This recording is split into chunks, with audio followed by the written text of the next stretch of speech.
No. Like to call the Duval Committee of the Whole workshop for is today. Should I do? July 15th, 2025, to order at 5:31 p.m. Do we have any items for the good of the order this evening? Councilman Knappel. Yeah, I saw that we are going to open up, I believe, the location of the polling station tomorrow. I hear the internet.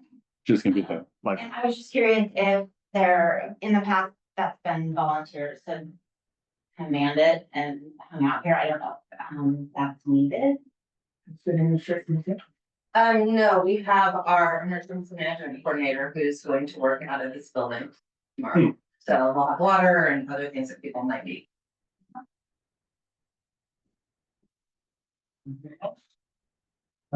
I think the only other, and you have this in the city administrator's report, this is likely to be a regular, a relatively short meeting this evening, but if everyone's had a chance to review their regular meeting agenda, if you have any requests for corrections or anything to be moved out of the consent agenda.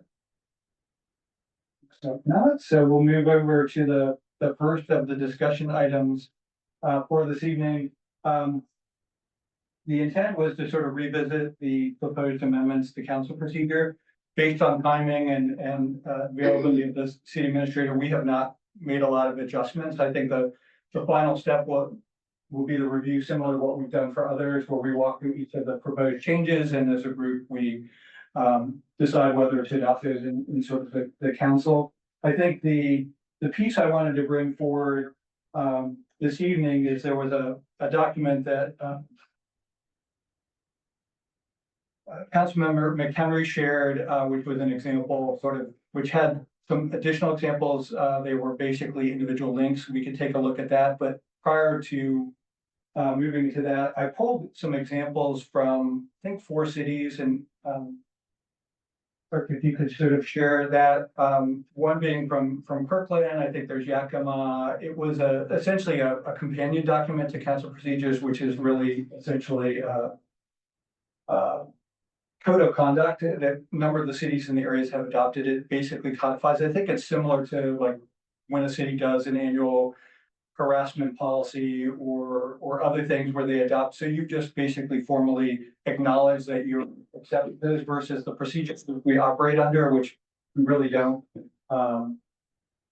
agree to operate under, I guess, other than in our official capacity. And they're relatively short. I think they're 1 page. One's a little bit longer. I found that some cities combine a code of conduct and an ethics document. I think we have that separately within the city of Duval, and really just folks have had a chance to look at them, sort of see if one makes sense, or if it's something there's an interest in doing or not doing. I think one of the challenges we have is the procedure documents are always remote. We reference them when something comes up, but it's not essentially like a cheat sheet like we have other things. And so in most cases, and I chatted with a couple of the council members of the cities, they've come about because of either an issue that's called it to the fore, or they identified it as a core value of the city that they want to, move some things to the forefront. It's also sort of a way to remind folks on an annual basis kind of what we've agreed to. And Kirkland's example is the one I have here first. It's relatively short. I mean, because it's again, I think the things you typically operate under, we want to be fair and equal treatment. We want to conduct ourselves professionally. We want to refrain from abusive conduct. I won't read sort of verbatim, but I kind of wanted to walk through the examples, and if folks had an opportunity to review them, see if there's any general feedback, if there's one that resonates more than others. I think the city of Richland, theirs is actually fairly lengthy. It's almost inclusive of a lot of their council procedures. They have some interesting things. They have sort of a council court, which I think they've had some issues where they've sort of brought things in a more formal basis. That's not really the intent here. It's really more, sort of a set of golden rules or principles we'd operate under that would augment the procedure. So that's, I think, this one I want to say is a 2-page, correct, John? Yeah. So it's a relatively short. It has some general principles. Then it essentially has, calling out the higher purpose of the council, and then basically the governing relationship with other bodies, whether it's staff, whether it's the mayor, and whether it's the city attorney, so. And then I think the second example is Yakima, which, yeah. Again, relatively short, it's kind of almost like the Ten Commandments up here. It's but agrees to principles of conduct and its principles of professionalism, committed to working with city officials, support a positive and constructive environment.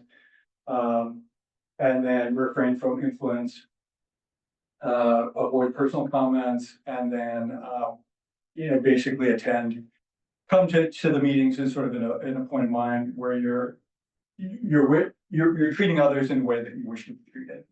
And then I think, does that one have a second page? My computer just rebooted now, and then it's Richfield, which is a kind of a longer code of conduct. I think you can get almost too wordy and it kind of defeats the purpose. You start to get into duplicating the council procedures document, which kind of, but again, it's an example of they tried to codify a number of the council role, stewardship and public trust. You can go to the next page on this one. Professionalism, accountability. So they've kind of done the same thing, but then they've added a block of text under each one. And again, my initial read of this was, I think the principles were great, but the document itself was a little dense. And then I think there's maybe one or two additional examples.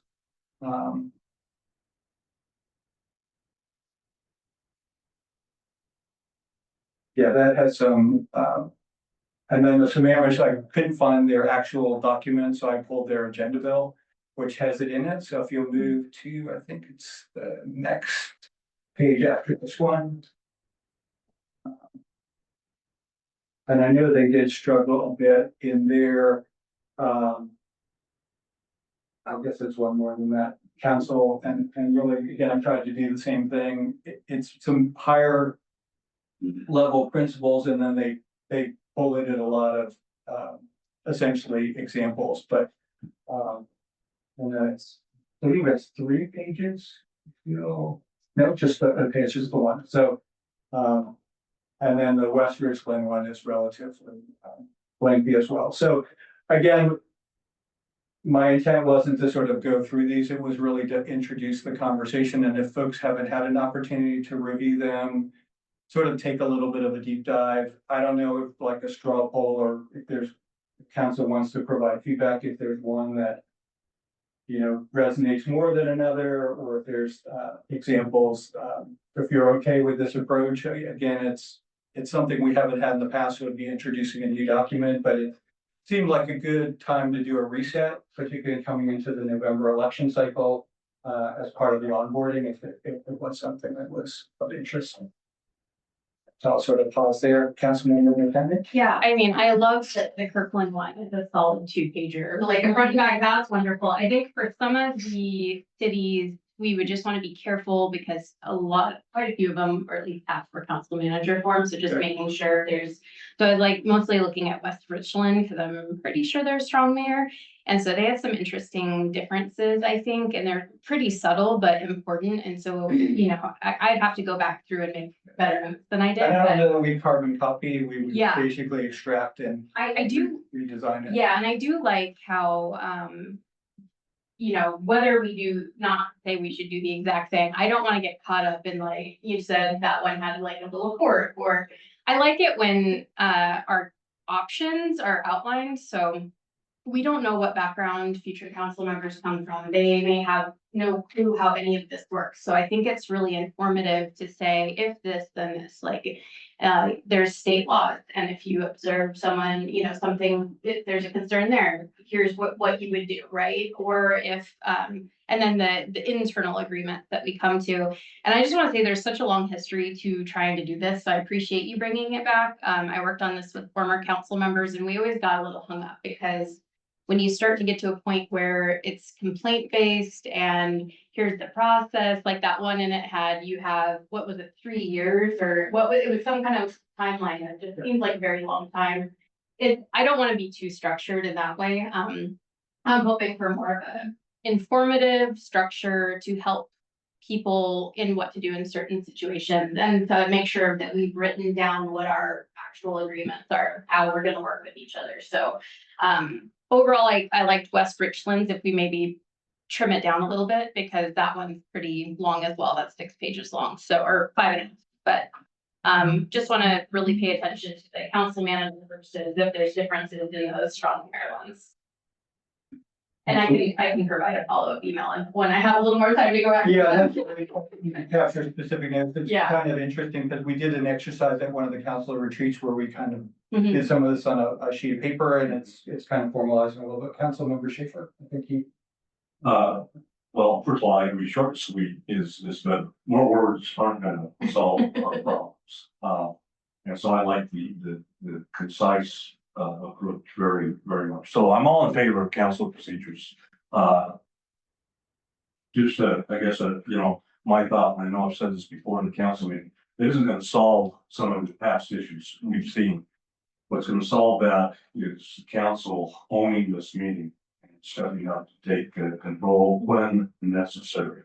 I know that's sometimes difficult to determine, but the mayor, the council meeting does not belong to the mayor, it doesn't belong to an individual council member. It belongs to the council as a whole, and we have to, continue to step up and make sure that we keep control of the scene. Councilmember Napoli? Yeah, Councilmember McHenry referred to us kind of trying to come up with something like this in the past and running into a little bit of trouble and of how to implement it. The issues from my memory is that we don't want a policy that's weaponized. We don't want groupthink. We don't want it to be used in a subjective way to say, hey, I felt like you were being abusive to me when it's like an expression of a difference in opinion. Just there's already a method for a council to censure a fellow member. And I think creating a lot of structure around disciplinary measures is just going to, in my opinion, potentially have legal problems. I think it's unwise. And so I think the safest thing to do would be say, hey, let's all agree to be, a lot of these things kind of each other, respectful, but not create some kind of fancy disciplinary sanction method that could be weaponized when you have a strong majority of council. May or have political disagreements, especially, during an election season. You can see that happen in other cities. That things can get really messy. And the other thing I saw in several of these, if I can find it exactly. Like here's one from West Richland. We practice unity and decisions made by council as a whole are not to be undermined by individual council member. Though council members are free to publicly and respectfully disagree with the council decision. I think it's very important that we do not limit free speech. And one person's interpretation of, I felt someone disagreeing with you, it's not attacking you. And I think we need to be very careful that people are allowed to disagree. Like I said, there was another couple sections, I'm trying to find it, but it was about diversity of opinion and creativity. There were a couple that touched on this, just that we really value creativity, thinking outside of the box. We don't want to squelch a new idea because it wasn't necessarily the recommended path. Like we should consider other options and we should always be open to them and not squelch them. And I feel like at times, if someone criticizes an idea and they want to try something different, it's viewed as a negative. And I think we need to be very careful about viewing disagreement or let's find an alternative, or let's explore an alternative that somehow is attacking the person that came up with the original recommendation that we may or may not want to try something different. And so I feel very strongly that this in a group of people that all respect each other and understand those things can work. If you get a very divided council, it could be weaponized. And that is a primary reason why this didn't move forward in the past. Do you think, just to sort of a follow-up question on, to drill in a little, because there were obviously a lot of things around, how you document sort of agree to disagree, but it sounds like what I heard you say, and you can sort of correct me if I'm wrong, but some of the core principles that are not subject to interpretation, around general conduct, but the importance of having, that you don't necessarily are opposed to, but it's also important to have some balancing language in there that sort of broadens that, I see we good respect intention. diversity of opinion, Yeah. collecting, to sort of have both the see a balance. Yes, I think there needs to be a very careful balance.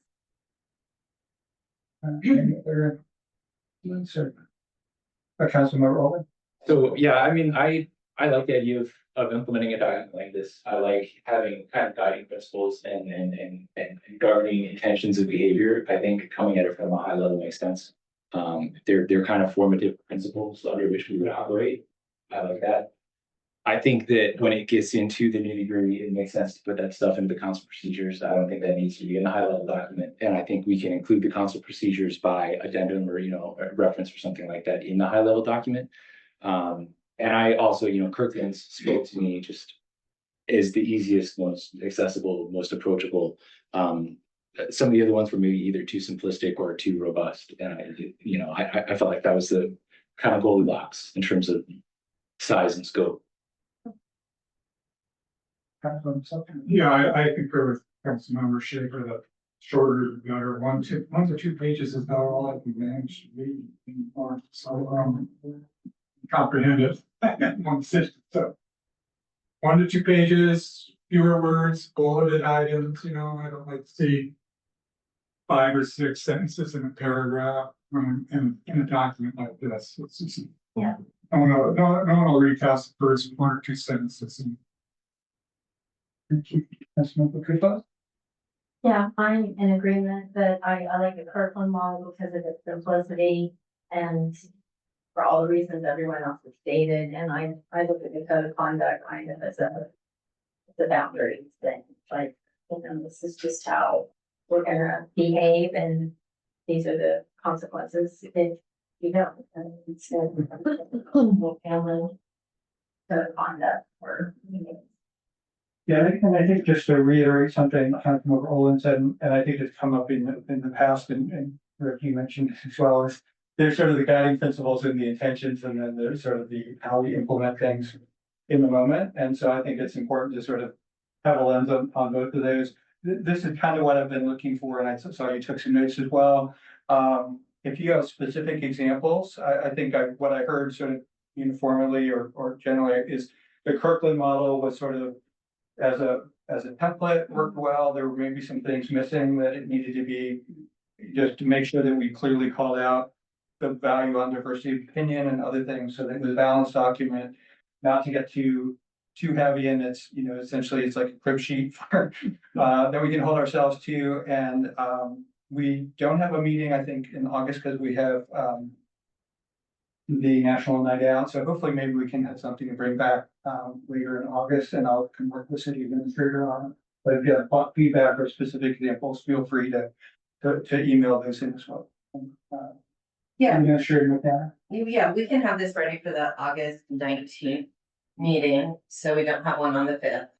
And then what I can do with the Kirkland is just take a look and I can offer some feedback just on the council manager versus strong mayor form of government. This Kirkland is a city manager, so I can just take a peek and make sure that all of the legal issues regarding the form of government are addressed. But yeah, I can offer kind of where I might see some distinctions in them on that point. But the rest is. And we're not necessarily, Describe whatever you all want me to describe. and we're not necessarily time bound. I think we're sort of targeting, to get things sooner rather than later, but again, if it, we needed to push it out, next meeting or two, we can do that as well. So, yeah, again, that's kind of what I was looking for. Good, great, appreciate everyone's feedback. And, which brings us to item number 2 on the agenda, which is the city administrator's update. Thank you, everyone. Good evening. Cynthia McNabb, City Administrator. I appreciate being able to do the city administrator report in the council workshop because I have to leave at 7. So appreciate the time. All right. Well, here we are in July already. So we will start with our public works update. Director Lashewski. Good evening, council, no mayor, staff online, citizens online, Steve Bonachevsky, Public Works. As you can see, we're in a little bit of a warm weather streak, so there is a heat advisory with temps above 90 tomorrow, so head here. But that is going to be, I heard the earlier question, we're actually going to host that with our friends at the King County Library Systems. They're open till 8 tomorrow, so we didn't have a lot of demand regionally as Luke was on calls today out of the emergency management group with the county. So we decided that was just a simpler approach. If it gets overwhelmingly large, we can always hit social media and open this up now that the AC is nice and cool. But yeah, that's kind of the weather. We are working on alternate schedules with maintenance. We start at 6 this week, except for tomorrow, we're starting at 5. Everybody is, we brought that up to crew last week with Luke watching all the weather and whatnot. So try to get out of the heat of the day, got our work done early. Code does allow for the city to do work in other hours. We're not going to be allowed to do anything particularly robust with that respect, but we'll get our work done and get in and out of the heat early and try to tackle some of the inside projects that we may have laying around. Storm system cleaning will begin next week. So for those who aren't aware, we rent a Vector truck for the month, and then we clean our own system. In years past, it's been solid 5+ years now we've done this, but we would hire a third-party Vector truck company, and it's $300 to $800 an hour.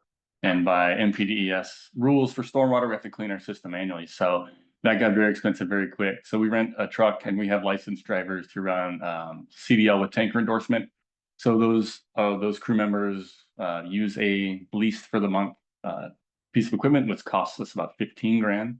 So a lot cheaper than 30 to 50.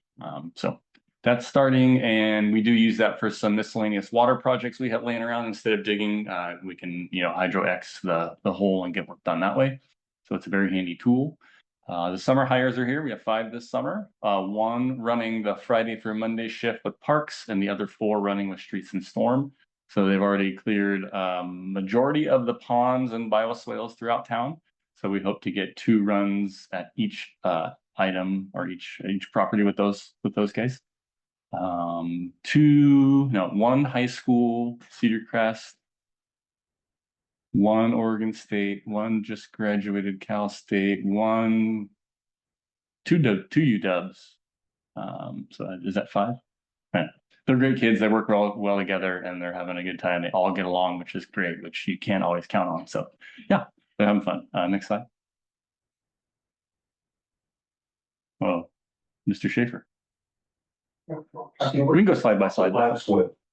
So a lot of it's part of the treatment train for storm drainage. So the swale slows and cleans the pond of its own sort of water quality maintenance by cleaning and allowing debris to sink to the bottom. So the swale is usually a longer pathway, either in the middle of, at the beginning of, or at the end of a storm pond. Okay. And or Like ditches. Sometimes, yeah. Okay. They're usually part of the treatment train, they call it. They can be ahead of it depending on what era of code it was under and what time it was built. So you have a swale, a pond, discharge, a pond, a swale, discharge. They just kind of mix and match. But it's more of a wide open kind of ditch area that gets maintained. Thanks. Yeah. Other operational notes, AED. So it is purchased on its way from Big Rock Park. I have a note below. I'm going to skip to the bottom. The Nick of Time Foundation did reach out to us. It took about a month. So they can't participate in the purchase since we made our purchase, but they're going to work with us on participatory training. Whether we don't need it for staff because Luke's certified, but we thought, and we're going to meet with them, they may be able to do some AED training at the fields or with some of the leaders of the sports groups. So that's working out. Not as great as them helping buy stuff, but they're gonna try to help out. And then we, on the topic of fields, we have booked fields for the fall. So we do go 3 months in advance for the season. So we're booked for August through the end of the year. Fields 1 and 2 are 100% booked, whatever our block starts after 4 p.m. That is every day of the week. Rec, club soccer, YMCA flag football out of Monroe.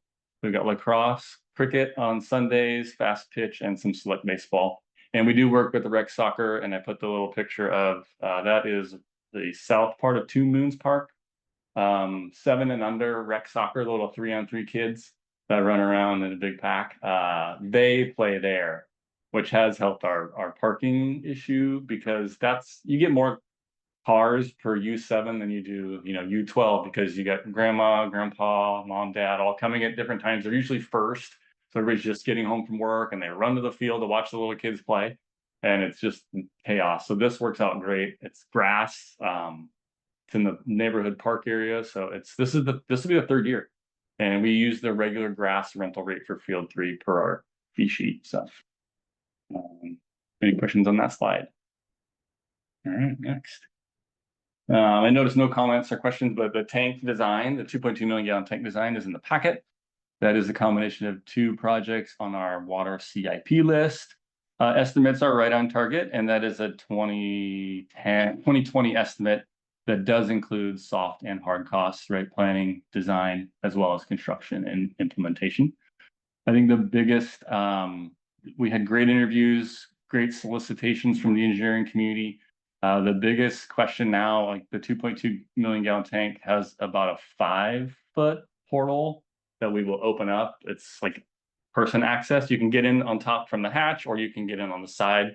But they're going to want to lift in there to do welding and work inside the tank. So we may like cut a hole in it. So it's going to be quite extensive. But yeah, we're excited to get that work done and provide some capacity improvements at the pump station, structural repair, which aren't many, but still need to be taken at the tank.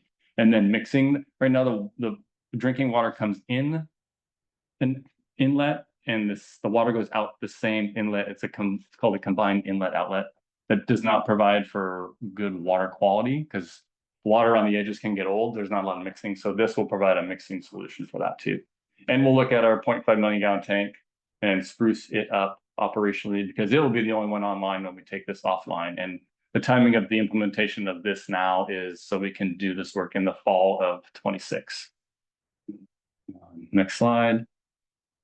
No, that's me. I'm out. Any questions? Sorry. Thank you. Yeah, I had a question. It was, you made me think of it when you were talking about, but I received, an email, I believe, from Sarah Perry's office about the grants that were available, and one of them was called the Waterworks Grant Program. And it says, carrying out a variety of water quality improvement projects. The program funds projects like green gardens, tree planting, community engagement, and educational and pollution prevention. So I was just curious if we had any thoughts about applying for that, or any existing, programs for this budget cycle that would fit in with something like this. Water quality in that respect is stormwater related, that was thinking, but I know we did speak a little internally about not having our hand out too many times. And I know DA's office has some requests in Miss Perry's group. So nothing yet, but again, next year is always another opportunity. And I had a question, and it was on the last council's report, and I just couldn't remember, but a reminder of when the charging stations were going in. I think we got an update, I think, that they were moving forward.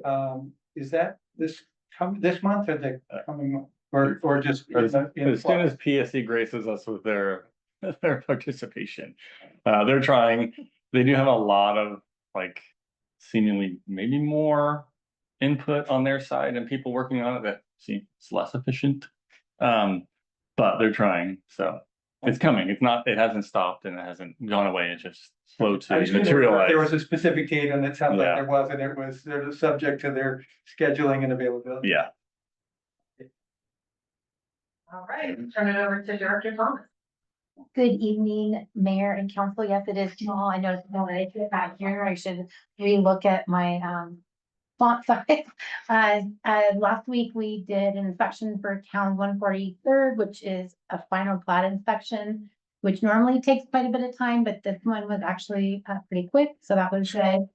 Our inspection schedules are pretty much full between a half day of inspections and a whole day for at least one person, if not 1.5. So it's summertime, it's busy. Usually we try to limit to a half day because then you have to come back and do all the report and plan review. So we try to keep at least a half day-ish available for our staff to finish their paperwork. We have a design review meeting next week, the planning commission. So you'll see in the lower right-hand corner, we have a twin post sign that is being donated to the city of Duval Police Department. So we're super excited about that. We may need to come back and actually do a donation approval depending on the valuation of it. So we'll do that if needed. Otherwise, if it's under 5,000, the city administrator and the mayor can approve it. If it's over 5,000, then it comes to council. The Public Works completed a master sign plan for all of its parks and open space, which it actually really been working on for quite a while. And so it's now officially submitted, so we'll get that wrapped up and approved, and it'll make it easier for the city just to, in general, install signs across the city. We are at the chamber meeting, the guest next month, and so Brian and I, so Brian, our building official, we will be up there at that meeting, and we'll talk about tenant improvements, temporary signs, and sidewalk cafes to try and provide better customer service and update some of our processes to make it easier at the end of the day. And to add to that, on the right-hand side, we are going to be creating a trifold for political signs and a social media post.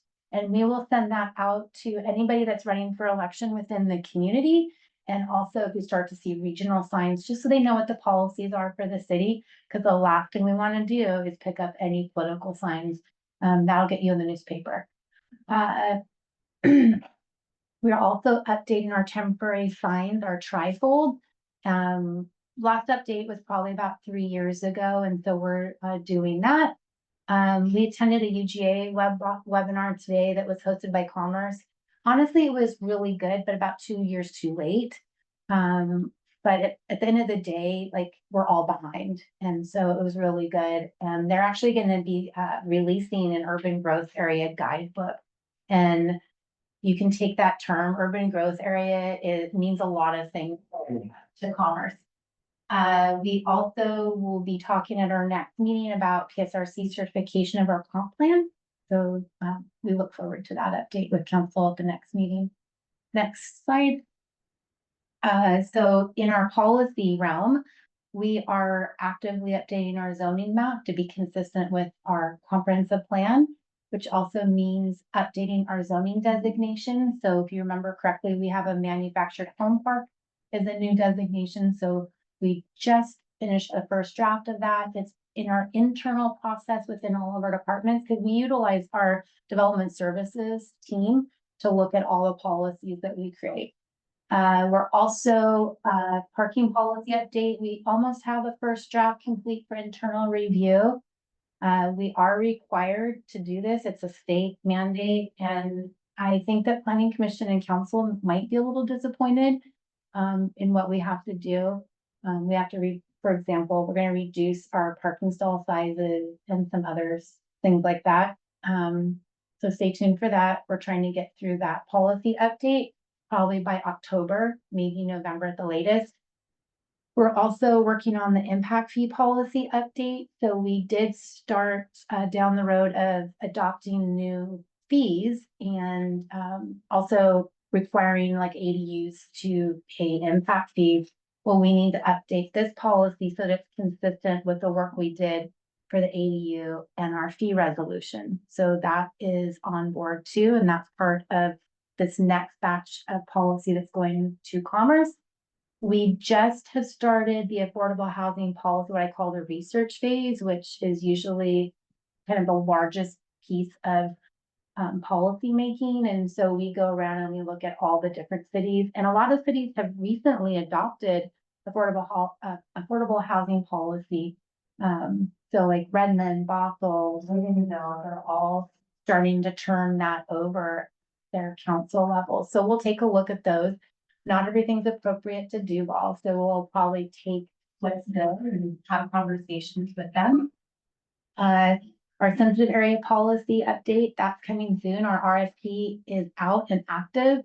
And we have about another 10 days before it closes. Then we'll do interviews, do a selection, and come back to council with a contract for services to do that update. And that work will begin actively with Planning Commission in September and run through March of next year. That's it for planning. All right, any questions for Dr. Thomas? Question. One note, he will, since she mentioned it, so park signs, the contract is issued, they are created, they will begin installing those next week. So we'll get some social media on those. Oh, I forgot to mention it. All right, we'll turn it over to Finance Department. Good evening, Beth McMinn, Finance Director. Exciting news. We have been contacted by the state auditor. Hey, I'm gonna have some contact. We have been contacted by the state auditor's office, and they will begin our fiscal year 24. So last time around they did 2 years. This time it's just 1 year, so hopefully it'll be a little smoother. So they're gonna start that in August. They've already sent us a whole list of documentation for us to prepare. We'll have the usual pre-meetings, post-meetings, information about all of you.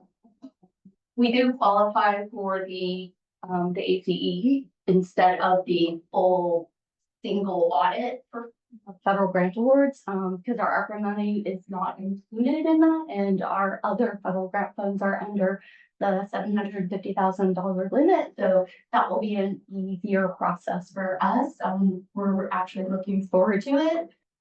This will be my second time through, and I am very confident we will get it through it smoothly. A lot of work, but we're looking for a very smooth one. Any questions for Dr. McMinn? Okay, we'll turn it over to the clerk's office.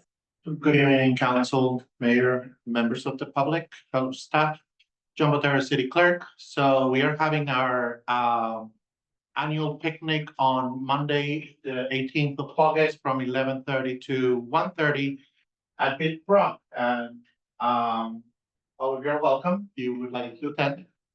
And we have a lot of other stuff going on. I won't bother you with it, but just a lot of things going on with the clerk's office, but wanted to bring that one to your attention. That's it for me. And I should add before I walk it over, so part of our annual staff awards is service awards, how long employees have been with the city. But we also do a peer award where employees can nominate each other for going above and beyond throughout the year. And this year, we've done it for 3 years, so I wouldn't say record. 3 years makes record. But I will say this year, staff nominated 21 of each other for individual peer awards with some very long descriptions about why their peers were on the board. So it's pretty special. We have a great team. I just like to say it over and over because it's true. I just wanted to ask a follow-up. So whoever doesn't get the award, which will be a lot if that many have been nominated, do you share that feedback with them? I mean, is that? I do. So 3 were selected because they received, so I prioritized, did you receive multiple nominations? And did you receive nominations from multiple departments, which means your impact is felt throughout the city. But for each person who is nominated, I write a handwritten note to them to express gratitude and also share what their peers said about them. So please come. We're gonna have an Amarillo, and we're gonna have long games, cornhole tournament, horseshoe tournament, and it's usually really fun. So Next slide. Last week was our first summer stage. Even though we were all day anxiously watching the weather and anticipated rain, we ended up avoiding the rain. So we got over 700 people at our first summer stage. Thank you to Councilmember Henry and Councilmember Owen for doing the speeches and the opening summer stage. We sold 23 Summer Stage 25th anniversary t-shirts. And just so everyone knows, we get $5 for every one of those t-shirts that are sold from the woman who is doing the t-shirts for us. And we've had 2 online sales so far. She will be back at the July, what's the last Wednesday in July? July 30th, 31st. What is that day? Taylor Swift cover. It's the Taylor Swift cover. July 30th. So she will be back that day to do t-shirts again. The Rotary sold 200 tickets. They actually sold more last week than they did for Do All Day. Yeah. And so, yeah, they did quite well. So yeah, it was great. It was a really fun night. Next slide. Just some additional pictures of Summer Stage last week. So we have Summer Stage again. This week we have Eden playing and good food, more folks. So please come. All right. For some administrator updates. So we will be holding a special meeting of City Council, worked with Mayor Pro Tem on Lane, July 29th at 5:30. NWP Consulting, which is our election consultant, will be in at 5:30 to discuss potential ballot initiatives and all things election consulting. So we will be posting that and noticing that for special hearing or special meeting on July 29th. I'm in the process of scheduling a meeting with a group that came to discuss the pool and give public comments at the last council meeting. It's looking like I will meet with them this Friday at City Hall to get more information about what they would like to see from the city and, you know, what kind of partnership they're looking for. National Night Out. So the activities for August 5th, doing National Night Out, a little different, bigger. So from 4 to 6, we will have a party at Depot Park. Barbecues, the Amarillo Barbecue is going to be there. There'll be lawn games, activities, 5 booths at Depot Park with the school district, EMS, and then it'll follow that neighborhood approach that we've done historically. So perfect combination of both. And this year, the State Fish and Wildlife Department will be out with our officers. So if you would like to participate and join our officers in those neighborhood visits, please reach out to me and I'll make sure that you get on the list and we get a sheet. Do you have anything you want to add on? Just be nice to know how many people we need to partner up with, so. Looking forward to a good night, should be good, we'll try a little different this year and see how it works out. I think it's gonna be pretty good. Yeah. Yeah. Go ahead. What time are the neighborhood visits? We're gonna start at 6. Okay, so people, are you thinking that the Depot Park portion is for people who aren't having neighborhood get-togethers and then there would be Right. Yeah. sort of consecutive? Now, we're already getting Okay. a number of people responding, letting us know that they're having parties in the neighborhood, so we'll do a travel and visit those. Okay, cool. Yeah. Thanks. This morning, Rita and I met with City of Carnation's city manager and their communications coordinator about planning a joint event in May for National Bike Month, where we focus on biking between the 2 cities and have programming and activities at both ends so that we can get more connection between our 2 sister cities. I biked the 2. I did stop for lunch at Carnation, so I didn't do it in all one thing, and I also have an e-bike. But if you do it there and back, it's roughly the length of the triathlon portion of a triathlon for biking. So lots of ways we can spread the message about biking, use the trail. I spoke with the Heritage Trail group that I belong to today about their potential promotion of it. We're gonna reach out to our mountain bike partners and the bike shops to see if they would rent bikes between the two.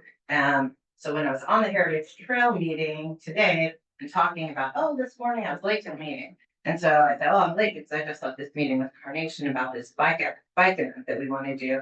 I said, wait a minute, so Columbia North Bend should do this too, so it might get bigger. So we're really excited and just really thankful for the partnership we have with Carnation. It's really nice that we can collaborate so well together. Splash Day is August 22nd from 1 to 3 at Big Rock. That's a Friday, so more details to come, but we're gonna have the fire department out there, sprinklers. The city cannot rent a water slide with our insurer, but we can have an external vendor bring us a water slide. So more to come. We're excited to do that. We were notified today that we got $5,000 from Councilmember Perry's Get Active, Stay Active program.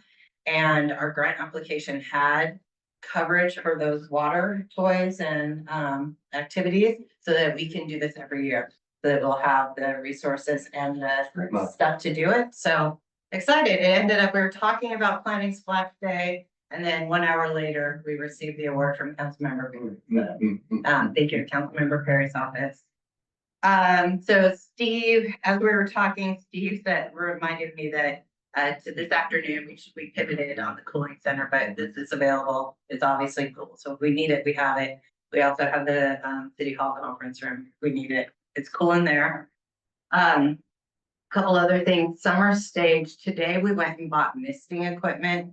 So we are going to have tents up at Summer Stage this week that have misters, so that people can come in and get out of the heat and sun if they need to. And we'll have the sprinkler up again for kids to run around and act feral in the back of Summer Stage and stay cool. And then one other thing that I did put on here, thank you to Councilmember McHenry. As I brought up a couple months ago, we received a free promotional video worth $10,000 from the National League of Cities to promote Duval. They will be here on Thursday filming in our city. Any questions for me? Nice to see it all coming together. It is. Oh, there was one more thing. I did want to update everyone on a couple of the other grants. So we did not get the T-Mobile grant we applied for in Q1. I will be reapplying for it in Q3. It's due September 30th. Looking at it, it appears that we can do infrastructure for the farmers market with that grant. We've not been able to find an application or a grant program that would allow us to invest in infrastructure to augment the farmers market. The T-Mobile grant hometown award, I can't remember the exact name of it, does allow for infrastructure improvements. So we're going to use that grant application in Q3 for a farmers market proposal. And I'm just going to keep applying to the T-Mobile grant until they mention it. And then as a reminder, we did apply for the Youth and Amateur Sports Grant through King County Parks. Thank you to Gavin in our Public Works Department. He looked again at what that grant award cycle is. We're probably not going to hear about those awards until late September, early October. But I just wanted to make sure that I updated everyone on that grant application.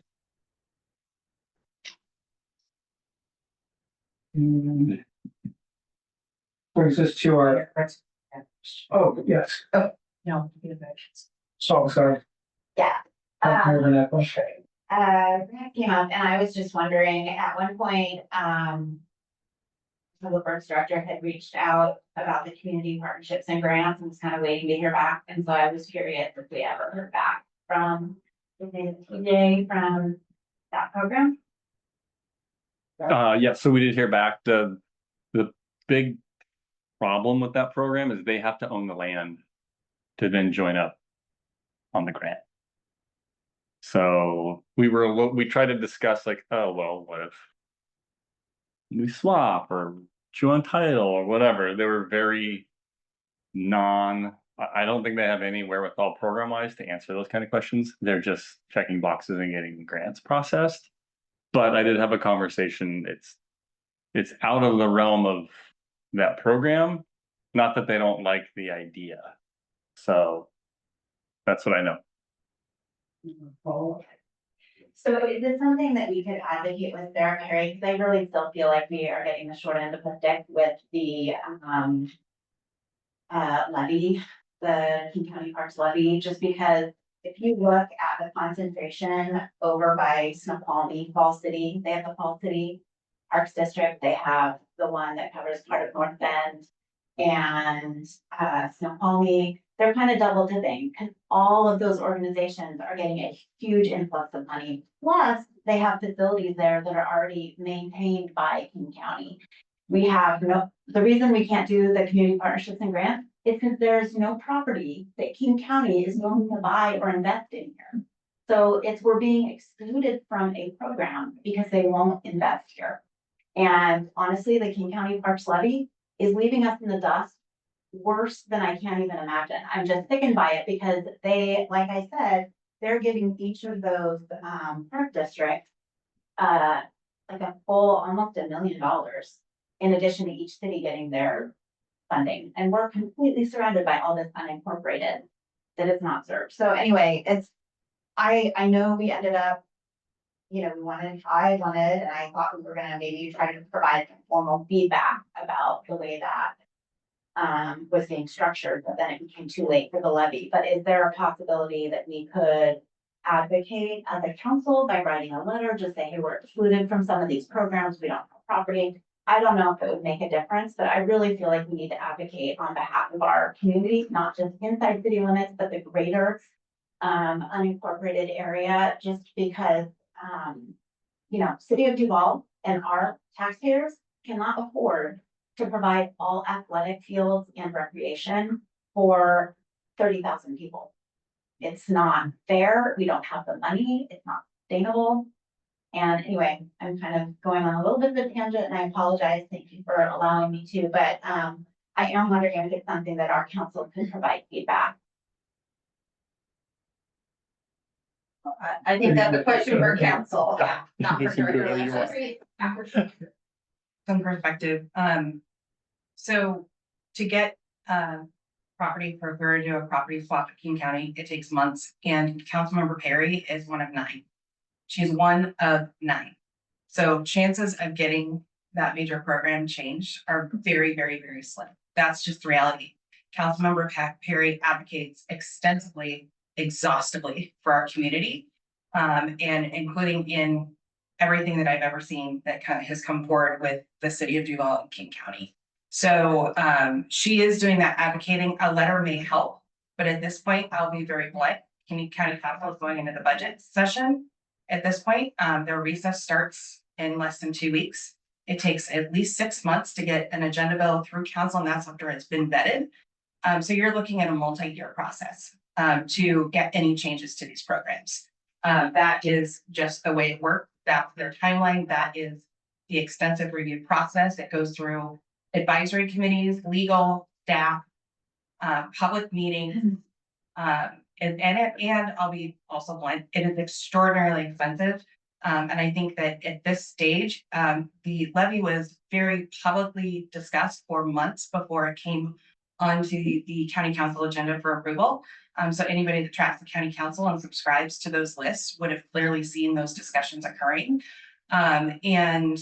So that ship has sailed for now, unless you're just trying to score political points. But as far as structurally, that needs to be something the city council needs to make a long-term commitment to do. And it's not just about advocating to Councilmember Perry, just like with transit and the other items that we've advocated for over the years. It takes building relationships with the other council members as well. I'm not trying to be a wet blanket because I know many people feel the way that they feel about how the came onto the ballot, but the cold reality is that there were months to provide feedback, pay attention to what was going on, and do the work necessary to start to get some of those changes implemented through the levy process and before it got to the ballot. So just want to share that information as a point of. And I'm just gonna add sort of one thing as we move from questions into discussion. I want to be conscious of that. But the only other piece on the PIC committee, this actually was discussed in detail, and I think there was very similar sentiments, not just from Duval, but from other communities around sort of the equity. I think including when the parks representative came and spoke to council, he indicated there would be a downstream process. So I don't know that, I agree with sort of what the mayor said in terms of laying the groundwork for the broader things, but I think there was, in terms of the equitable distribution of funds, there's an opportunity to reengage, so I think we can bring that into potentially a future CAL discussion in terms of how we want to approach that and identify, whether it's at the city level or certain opportunities or revisit the park. I think the point is well taken.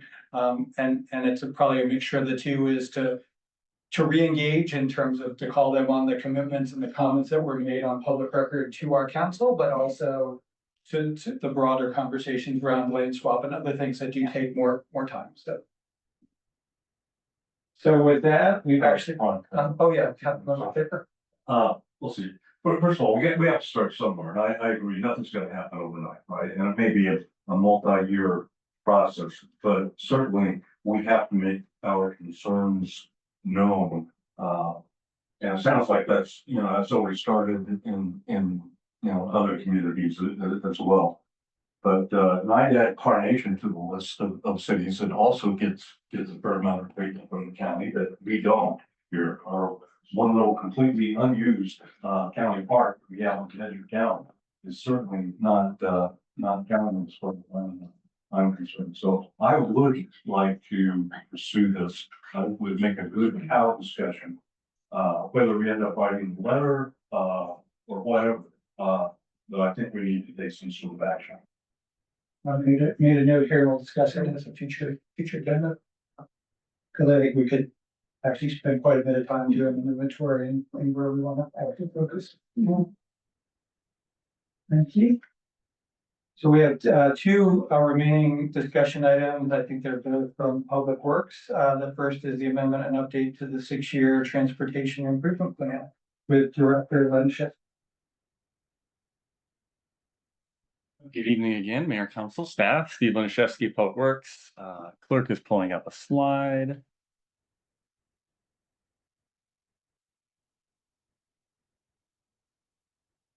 So yes, it's more of an apology and quick explanation. Sorry for the rapid installation of a updated resolution. So we did just in June, early June, adopt the 6-year TIP, the new tip relative to the transportation plan updated via all the comp planning work going on.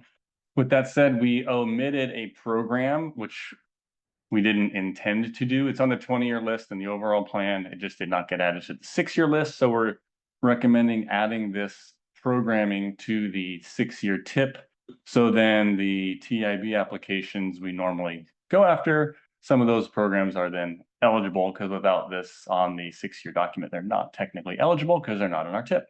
So with that said, it was just the operational programs that we use for maintenance and operations of our roads, non-motorized improvements to the system, and then ADA compliance. Some of the pre-qualifiers that go along these programs is the Safe Routes to School program that the state puts out for grants.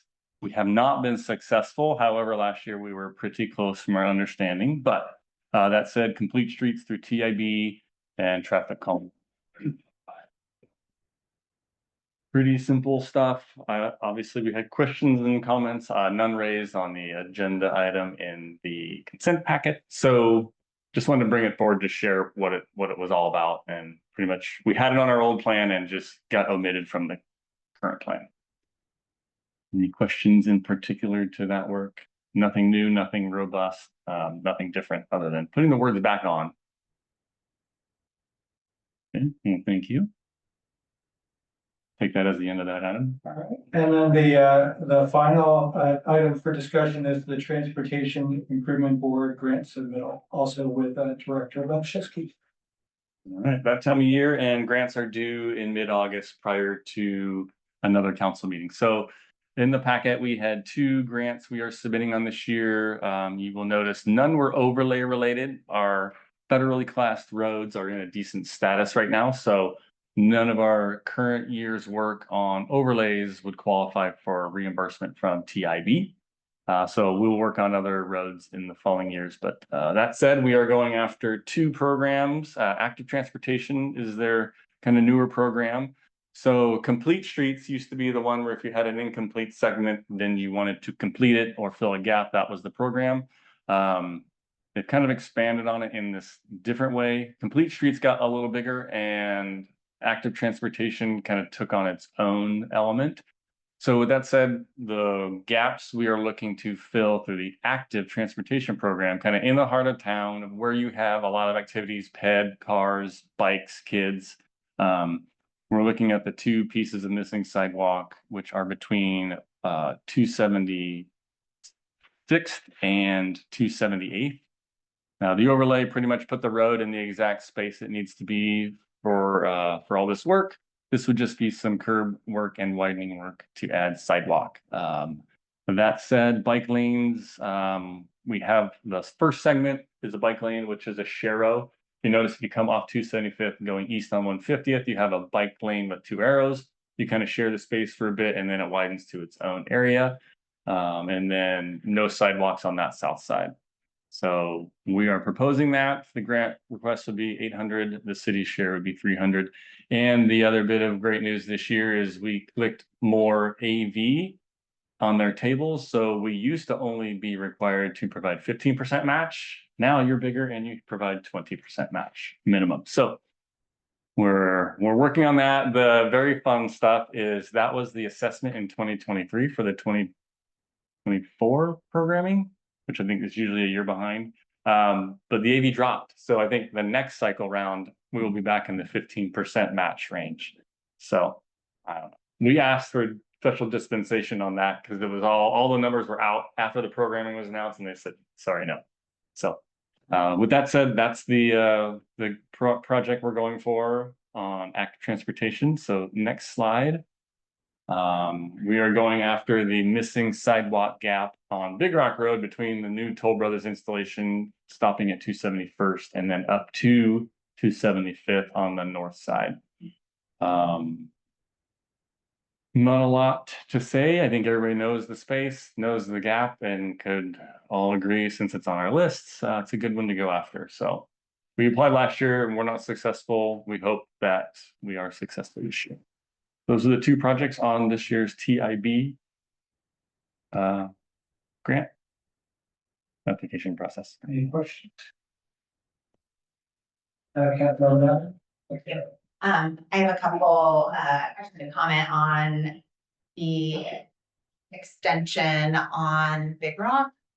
First, I'm curious if any of those properties have movement on being developed, because at that point, they would need to pay for the cost of that sidewalk. Sure. So the very, I know it's owned by the Jehovah's Witnesses. It's the piece that's adjacent to Big Rock and 275th. They have an application which died years ago. They listed it for sale. I do not think it's sold. They also had a wetland infraction on their property.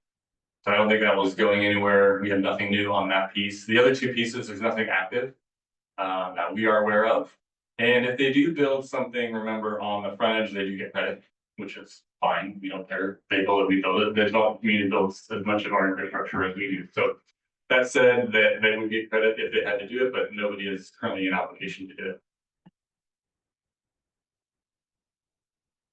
Councilmember Sutton, my question's not related to your presentation, but I noticed on Big Rock Road, there's a signs up saying there's traffic. It's going to be, yeah, from 7 to 7 or whatever. What's going on there? I forgot to mention it since we don't have an early meeting in August. Agenda item, we are beginning the overlay projects August 1st. So they'll be grinding Big Rock and then 144. Yeah. And then that'll be 2 weeks and then they'll be paid after that. Those are our projects. Those are just advanced warning notices. I saw it, it didn't look very clear to me, like when, why, but I can talk to Ben. I mean, that team put maybe a little more information on there, but a little vague. Well, I won't disagree with that.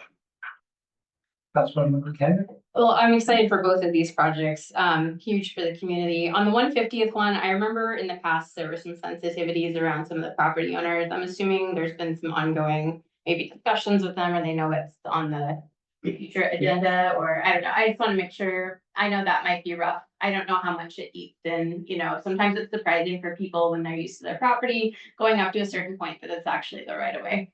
Yeah, and maybe just put that, let's see these one section. The eastern part of the request is all on one property owner piece. So he is aware, Okay. so they're aware, he is the new transportation manager for the school district, so we thought that bit. But yes, he's aware of that one, and then the piece, and we also talked about making the sidewalk from 276 eastward towards Orchard. Somehow not a traditional curb gutter sidewalk immediately adjacent to the road, but it'll be more of a meandering section that would do its best to work with the trees. Obviously, there's a big canopy right there. There's plenty of space in there. Maybe some of it would have to be a soft surface element or a rubberized section, but we'll do our best to not impact trees. That's great. Thank you. Councilwoman Burnett? Yeah, I have two questions, but I waited until everyone at first. I sent an email to council and the mayor related to the Big Rock sidewalk extension. It's just kind of, I just forwarded an email, that it had been talked about 2 years ago about the connection through Toll Brothers, kind of, I don't know, you can't really see it in the corner, but there is a sidewalk stairs connection to get into the Toll Brothers. So if you're trying to get from Upper Duval down into the Toll Brothers where the parks are, you have to take stairs. There was a cut through, but stairs were put in. I had advocated at the time, and gave a lot of different reasons why that connection was so critical to the community. And so anyway, I forwarded that email, and then, I don't know, maybe 6 months ago, it was a long time ago, I was on a walk. And there was a couple, and I've seen this many times, but I just happened to end up to talk to this couple. And they were struggling to get their stroller up the first set of stairs. And then when I saw them, they were like frustrated as well about their situation. And so they were like, oh yeah, take a picture of them struggling as they were then pushing it up on the bark. And one thing, and I don't know if this will assist in us getting the grants, if we can say, hey, our community is really struggling here. They have no way to get around. I see people walking and pushing strollers at times on Big Rock. There's a ditch. There's not even a shoulder. It's very unsafe. And like I said, if you're pushing a stroller or you've got a couple kids in tow that are on their scooters and bikes, like, I mean, you could say, oh, carry your bike, but I mean, my kids couldn't carry their own bike until they were older, and I was also pushing a stroller. So anyway, it looks like it's been somewhat of a problematic location, that cut through as well, because I think the owners tried to put up fencing to keep people to stop driving their strollers and bikes in the mulch, because everyone's going through there. It's a very highly trafficked corridor. As soon as that opened, people want to get down to the park, they want to get down into town, and there's a ton of traffic through that. And so I don't know if there's any, like, I sent my picture, like, I don't know if that's helpful evidence. I think that there would be a lot of people in the community, you know, stand there for 20 minutes and you'd have a ton of, you know, you'd have people who would be willing to write a letter and say, hey, this is impeding our ability to access parks and get around town. So anyway, I wanted to forward it. Some people on council now, or not on council when this was discussed before, but if we could prioritize this project, is absolutely critical now that the new parks are open, and even yeah, just for a ton of reasons. I also really am interested in the 150th. There's that corner, the blind corner of it for pedestrians with the sidewalk not being there because there's trees out. Anyway, I love those projects and I'm super thrilled to see them, but if there could be a prioritization, I don't know if there is. The Big Rock is, in my opinion, the most critical. So, yeah, great points. So the good or the bad, we have an engineer from TIB. He, on the record, despises Third Avenue. Off the record, he loves everything else. So we do our submittals, and then he will come to every agency who submitted, and each agency will walk them through our projects. So we will make sure he gets here, he will see the ditch, he will see the sidewalk missing, he will see the, the other space on cut through. We will emphasize just because the cut through is there, because they may see that as a detriment for application because it is an access way. So it is a way now. It's not an ADA, it's not the need, but again, yeah, he'll come out and see it. Between now and then I can ask if letters help.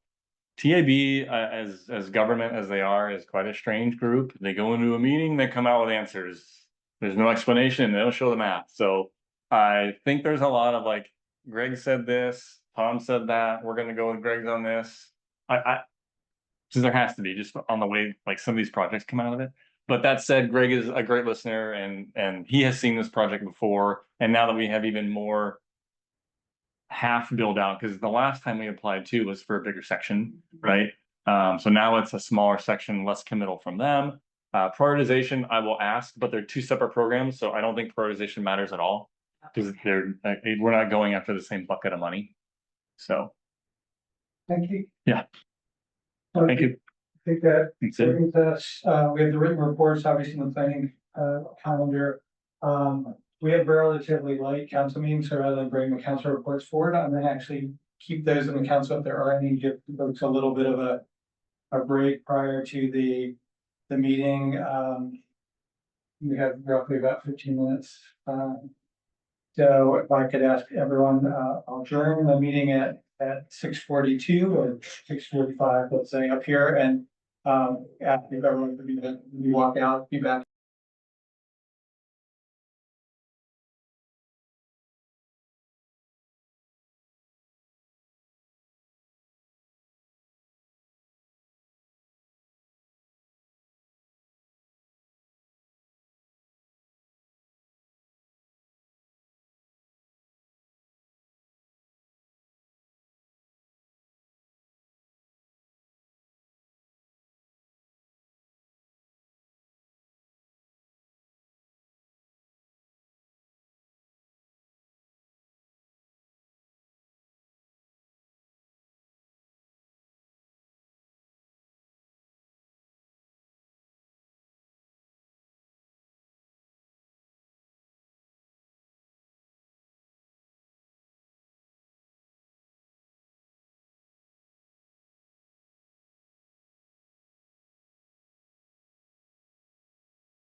Almost there.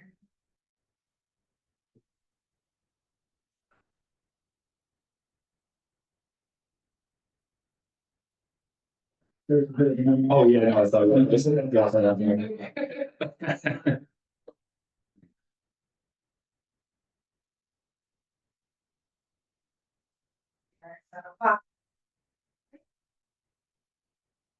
I'd like to call the Tuesday, July 15th Duval City Council meeting to order. It's 7:00 PM. If you would all please rise and join me for the pledge.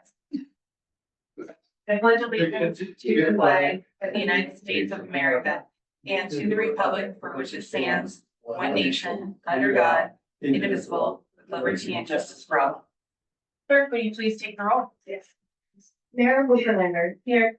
Mayor Pro Tem Mercer. Here. Councilmember Olin. Here. Councilmember Schaefer. Here. Councilmember McHenry. Here. Councilmember Supple. Here. Councilmember Napoli. Here. Councilmember Hufeld. Here. Great, we have a quorum. Are there any additions and corrections to the agenda? Seeing none, we'll have a motion to approve this evening's agenda. So moved. All those in favor, please say aye. Aye. All those opposed, please say no. Motion passes. With that, we'll move on to our next item of business, which is proclamations. And this evening, I will be reading a proclamation for Purple Heart Day. Whereas the Purple Heart is the oldest military decoration in present use and was initially created as the badge of military merit by General George Washington in 1782. And whereas the Purple Heart is awarded in the name of the President of the United States to members of the United States Armed Forces who have been wounded or killed in combat with a declared enemy in the United States. And whereas thousands of people have earned the Purple Heart with their selfless sacrifices in the service of our country, including veterans and active duty service members who called Duval home. And whereas Purple Heart Day is an opportunity for the residents of Duval to remember and honor the extraordinary courage and dedication of those who have been awarded the Purple Heart. And whereas the city of Duval seeks to express its gratitude and respect to all Purple Heart recipients and their families for their unwavering commitment to protecting our freedoms. And whereas the city of Duval proudly joins communities across our nation in paying tribute to our nation's combat wounded veterans and reaffirms its dedication to creating a community that values, supports, and uplifts its military heroes today and for generations to come. Now, therefore, I, Amy Okerlander, Mayor of the City of Duval, do hereby proclaim August 7th, 2025, the Purple Heart Day in the City of Duval, and encourage all residents to recognize and honor the sacrifices of our Purple Heart recipients and to reflect on the cost of the freedoms we enjoy every day. All right, moving on to comments from the audience. You have one member of the audience who does not want to speak, so we'll go ahead and move on to our consent agenda. Do we have a motion to approve this evening's consent agenda? So moved. Second. All those in favor, please say aye. Aye. All those opposed, please say no. Motion passes. Moving on to scheduled items. First up is the mayor's report. I have been out of town most of the last month, but just want to remind folks, as our city administrator did, that Summer Stage has kicked off. Thank you. I want to give my personal thanks to Councilmember Olin and McHenry for doing the speaking duties last Wednesday evening when I was gone. Most certainly looking forward to tomorrow evening in the heat and those misting fans. That's something we've been talking about for a few years. So I'm very pleased that our staff was able to procure those and provide some relief for our attendees this year. With that, that's all I have to report this evening, and I'll turn it over to council. Do any council members have reports this evening? Councilmember Olin. I just want to make a couple comments. One, I really enjoyed doing Summer Stage with Councilmember Henry. It was an honor to do that. And I just wanted to take a moment to give credit to Rita Moreno for organizing and coordinating an incredible event. I mean, everything that I saw anyway ran incredibly smoothly, and it was well done. And there's a lot of moving parts to do something like that. And so I don't know if she's listening or not, or other city staff is listening, but credit where credit is due. They did a great job. I met a couple other staff members that were out there in Parks Department, Public Works Department. One was Joe and Matthew, and they were great, and it was a great night. So I wanted to mention that. And then the other thing I wanted to mention tonight was I'm working to assemble a team for this WASLE program, the Washington Collaborative Elected Leaders Institute. Administrator McNabb had reached out to the city of Carnation to see if they had folks that were interested. You have to form a small team to participate. So far, no response from there. I did also reach out to the cities of North Bend and Snoqualmie. Directly, I emailed their mayors and city administrators. I just now got an email back from the administrator in North Bend, and they said their mayor is participating, but I don't know if she's already got a team or not. So we're going to dive into that. And I did a Facebook post too, tagging all the cities to try to prod them a little bit to get involved. So we'll see. It starts in 2 weeks, so I don't know if that'll happen this time around, or maybe I'll join a future cohort. But so that's it. So that's all report. Thank you. Anyone else? Councilmember McHenry. Just quickly, because I missed the last meeting, but I know it was mentioned by others that we went to the AWC annual conference. So just wanted to recall out that it was amazing. It was great. Councilmember Olin could come down for one day. I've done that before too, and I always found it to be worth it. So I hope you did as well. It was amazing. It was great to have such a big group from Duval. So I just wanted to say that again, because I think that's worth repeating. Anyone else? Seeing none, this is a very short agenda this evening, and we have no further business, so unless there are objections, we are adjourned. 7:06 p.m.